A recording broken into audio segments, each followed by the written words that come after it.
If you ever camped in a van or out in the wild, you know how peaceful and freeing it can be, until something disturbing happens. Today, I'm sharing some of the most unsettling experiences I've had while out in the backcountry and living on the road over the past few years, including a bizarre encounter while traveling through Utah, and a mysterious figure my friend swears that he saw while we were camping deep in the backcountry of Aspen, Colorado. Sometimes you're confronted with things that are mysterious and scary, and you can't explain them or why they happen. One of the best parts of van life is the isolation, the quiet, beautiful moments in remote places like this. But there's an unexpected and dark flip side to all of this that I never even considered before it happened to me. And that's the fact that being completely alone can sometimes mean you're vulnerable and exposed. And you start to question what's really out there, and you start to wonder if someone or if something is watching you without you knowing.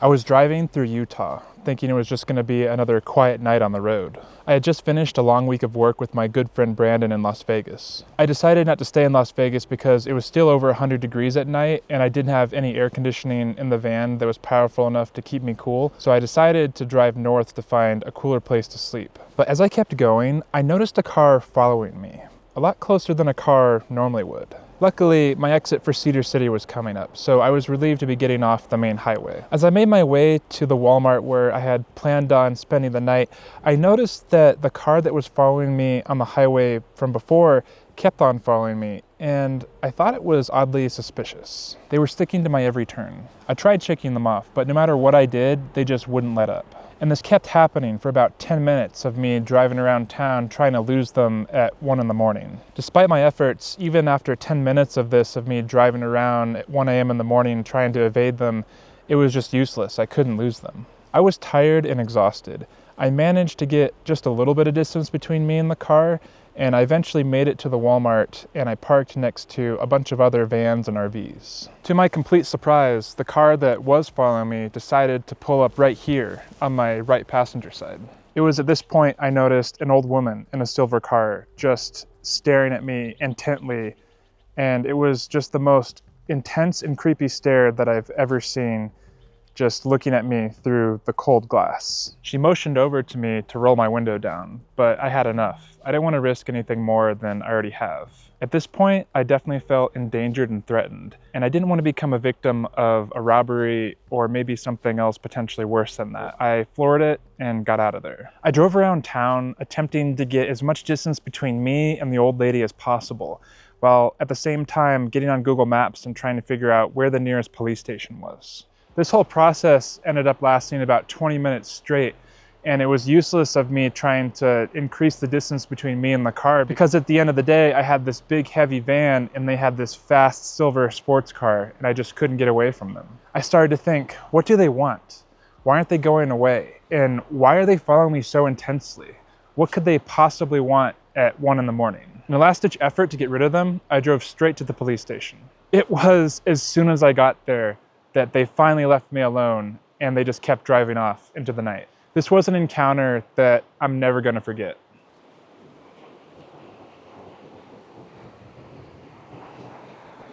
As you might think, I was pretty shaken up about all of this. I decided to find a new location that couldn't be seen from the main roads, just in case they decided to come back. Needless to say, I didn't get any sleep that night because I was pretty shaken up from the whole experience. Since then, I've thought a lot about why this happened, and I've determined that they were probably going to try to rob me as they thought that I was traveling alone with no backup. Encounters like these remind me that even the most ordinary places can hold unexpected dangers. This experience has taught me the importance of situational awareness and having a quick and clear plan for safety if something feels off. Whether you're on a remote road or a random parking lot, staying alert and trusting your instincts can be one of your best lines of defense. Another incident that happened to me was on my way back home from a trip in California. That night, I was parked in a Home Depot parking lot by San Luis Obispo. I thought it was a safe place to camp and stay the night. It had been confirmed on recent iOverlander reports that it was okay to do so. I really thought I was safe until a gang of police woke me up, pounding on my door. I was half asleep when all this was happening, so I slowly made my way to the door to see what they wanted. I was welcomed by a full platoon of police. It was magnificent. There were about 5 different cars and 6 officers that all had their lights on and their spotlights pointed at me. I told them I was confused why they felt the need to bother me at such a late hour, especially since it was okay for me to park and camp there. Every single one of the officers said it was okay for me to camp and park there. That wasn't the issue, but they wanted to identify my identification. They made me give up my ID, and I had to explain to them why I was there. I told them I was just getting back from a camping trip. The whole tone and approach to this encounter just felt very wrong. I felt like I was being treated as a suspect, even though I hadn't done anything wrong. After about 15 minutes of them verifying my identification and questioning me, the large gang of police eventually left me alone and I went back to sleep. I don't know why they decided to bother me that night, but my best guess is that they were probably looking for someone. Having people knock on my van and waking me up in the middle of the night is definitely a rare occurrence, but it's definitely a scary experience to wake up to that large number of police. This experience has taught me that even in familiar or safe locations, the unexpected can still happen. Even though I was doing nothing wrong, I still felt like I was being watched or judged. Moments like this remind me to stay calm, cooperative, and patient, especially when dealing with authorities who might just be there to do their job. It's a part of van life that can be intimidating, but keeping a level head about it helps you handle it smoothly and move on with your life. Now, this next story is the weirdest and strangest story of them all, and you're probably not going to believe it. I've thought a lot about this one nearly every day since it's happened, and I still can't believe it. In 2022, I was out hiking and camping with my friend Hunter in Aspen, Colorado. We had just picked an alternate route that goes deeper into the backcountry where less people go, because the route that I had originally planned for us doing had too much snow. We kept on slipping down, and we couldn't go back the way we came up. It was just too dangerous. We were in a very green and lush riparian zone located by a river, with a lot of thick aspens and willow. After a bunch of river crossings, we found a shaded area that had a nice sitting log for lunch. And suddenly he froze. I saw him staring at something, but I didn't really think anything of it at the time because I was in my camera settings trying to adjust and also reviewing footage that I got from earlier in our trip. But when he was staring for way longer than usual, the look on his face was enough to make me wonder. He swore that he saw something big and dark moving, observing us from across the river. From the way that he describes this encounter, it sounds like it was trying to stay hidden and peering at us from behind the tree. Something that he thought that maybe could be Bigfoot, or at the very least, a tall and dark-haired figure. There was a pretty deep and fast-moving river between us and the other side, so at no point did I feel unsafe at the time. It was mid-June, and there was a lot of watershed coming off of all the mountains. And so I didn't really hear anything abnormal because the flow rate was so high. I never personally saw this encounter because it happened so fast, but his description of what he saw sent chills down my spine. Yeah, pretty much what I remember.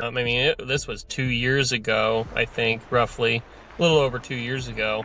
But I remember we stopped on the side of the creek, the watershed, and we were sitting there eating a Cliff Bar or something and getting a snack, and I was just looking out at the water, and I kind of got a sense, that feeling when you feel like somebody's watching you, or so I look over across the river and I see a dark form. It was far away, so I couldn't tell the size, but it was kind of just a silhouette that I saw walking by. And it looked like, it was looking over at us while it was walking by, and then it walked behind a tree and never came out the other side. So I don't know what it was.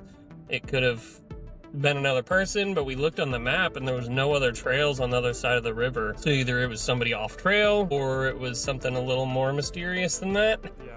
Hard to say, but our imaginations definitely led us to some interesting theories as to what it was. It'd be cool to say we saw a Bigfoot, or a Sasquatch, or take your pick at names. I feel like I saw something out there that shouldn't have been there.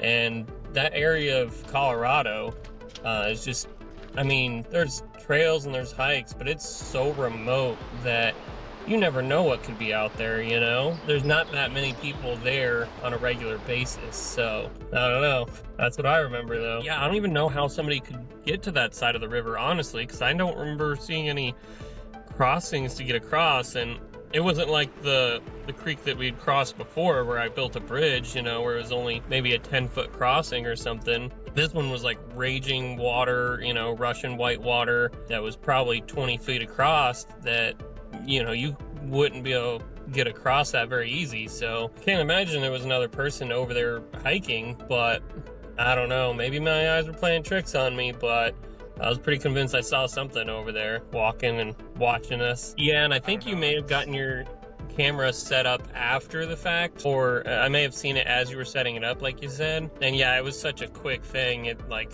would have been so hard to capture on camera just because it was a split second. But yeah, I mean, I, felt like that, something was watching.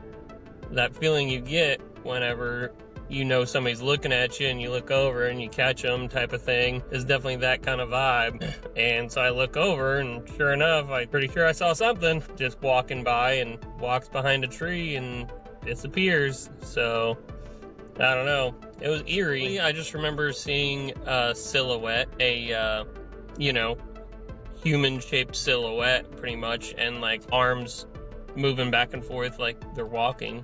No idea for reference on like how tall it could be because it was so far away. Yeah, I mean, it would be hard to gauge that, it's such a quick glance. Hard to gauge how tall it was actually, but I mean, it must have been pretty decent size because, like I said, it was probably, I don't know, 40 yards away or so. And yeah, I don't know. It'd be hard to guess the size. It was an eerie feeling, that's for sure. Not the only time we felt that on that trip. The fact that something unexplained and unconfirmed was just out there watching us from afar was definitely one of the most disturbing experiences I have ever had in the backcountry. If you're wondering if I managed to get Bigfoot on camera, sadly, the answer is no. I do have a recording of us sitting on the log, but the brush is just far too dense for us to tell if there's anything actually back there. This potential encounter of something is a powerful reminder that nature holds many mysteries that we may never fully understand, with untold secrets lurking in the wilderness depths. Whether it was actually Bigfoot, a bear, or just shadows playing tricks on us, the whole experience just left us feeling unsettled and disturbed.